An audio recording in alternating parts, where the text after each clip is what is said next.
रमता राम जपो रे प्राणी, अब तो सुन ले राम कहानी।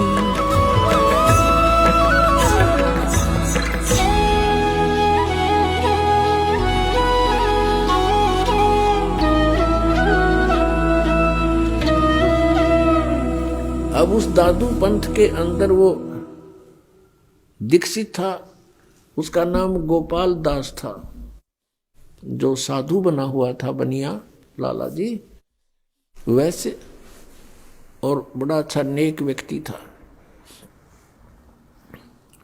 एक दिन वो छुड़ानी गांव में अपने किसी भगत के यहां रुक गया आके।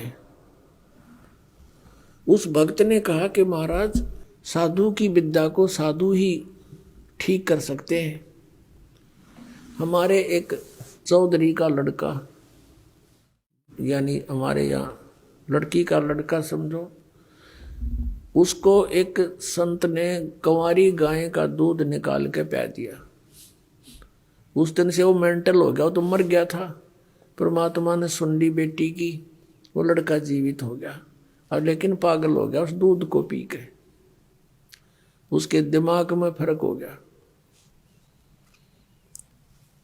और कहते हैं संत की विद्या को संत ही काट सकता है। आप दया कर दो तो बड़ी मेहरबानी होगी आपकी। उसने कहा, गोपाल दास ने कहा कि कहाँ वो लड़का, एक बार लाओ बुलाकर मैं देखता हूं।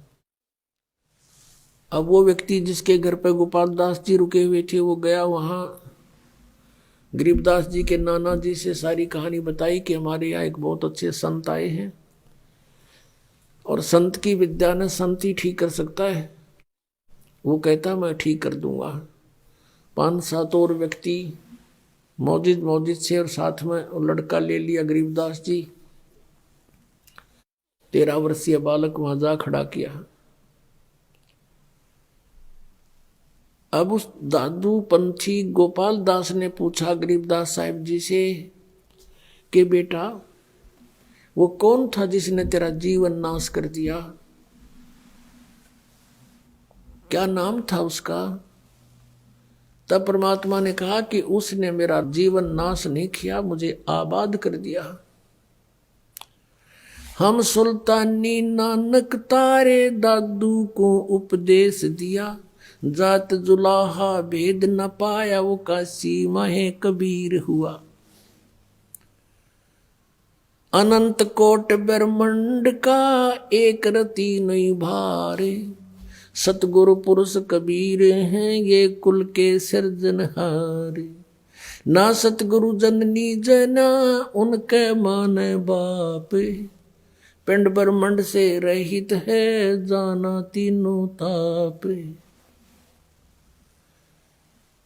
पानी से पैदा नहीं श्वासा नहीं शरीर, अन्न आहार करता नहीं ताका नाम कबीर।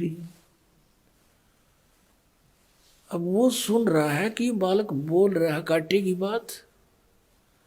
क्या बता कि हम सुल्तानी नानक तारे दादू को उपदेश दिया। हम यानी हम सभी, गरीबदास जी कहते मैं अब्राहिम अधम सुल्तान,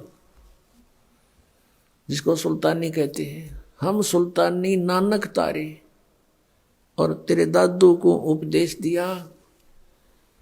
वो जात जुलाहा भेद ना पाया, काशी माहे कबीर हुआ। वो कबीर अनंत कोट ब्रह्मांड का एक रति नहीं भार, और सतगुरु पुरुष कबीर है, वो कुल के सिरजनहार। बहुत देर तक परमात्मा ने वाणी सुनाई, और वो 65 साल का बूढ़ा जो देखे मटर आया था, उसका दाढ़े लान झाड़ा लग गया उस गोपाल दास के। अब उसने देखा तो जानकार था, दादू साहब की वाणी भी पढ़ा करता था कि ये तो बहुत अनमोल ज्ञान है, और यदि ये लिपिबद्ध हो जावे कलयुग में बहुत जीवों का उद्धार होगा। वो 65 साल का महात्मा खड़ा होकर कहता 13 वर्ष के बालक को कि महाराज जी ये वाणी लिखवा दो। मैं वाणी लिख लूंगा, लिखवा दो भगवान, सबके काम आओगी। अब गरीबदास जी चल पड़े फिर वहां से, उसकी बात नहीं सुनी।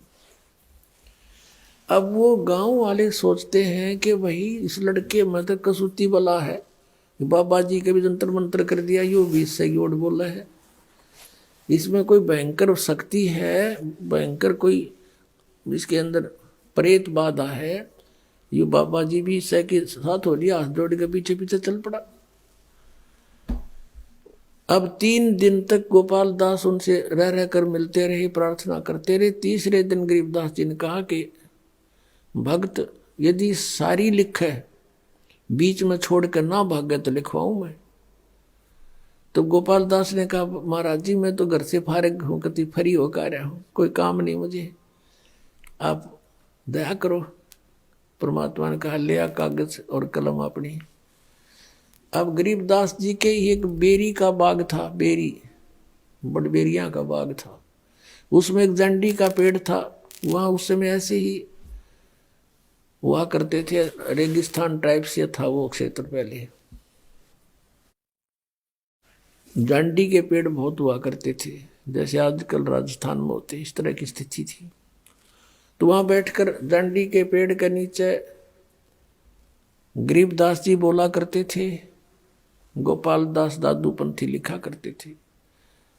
उसमें लिखा कि 6 महीने तक ऐसा वो लिखते रहे, तो तब ये ग्रंथ, ये वाणी लिखी गई। और भी फिर कभी कभी मूड माकर बोलते थे, वो चलते फिरते वो भी लिख लिया करता था, उसके साथ रहने लगा कुछ दिन। तो फिर वही बोला हुआ आंखों देखा हाल ऊपर का जो गरीबदास जी ने परमात्मा के साथ जाकर देखा था, वो आंखों देखा अपनी इस अमृत वाणी में लिखा है।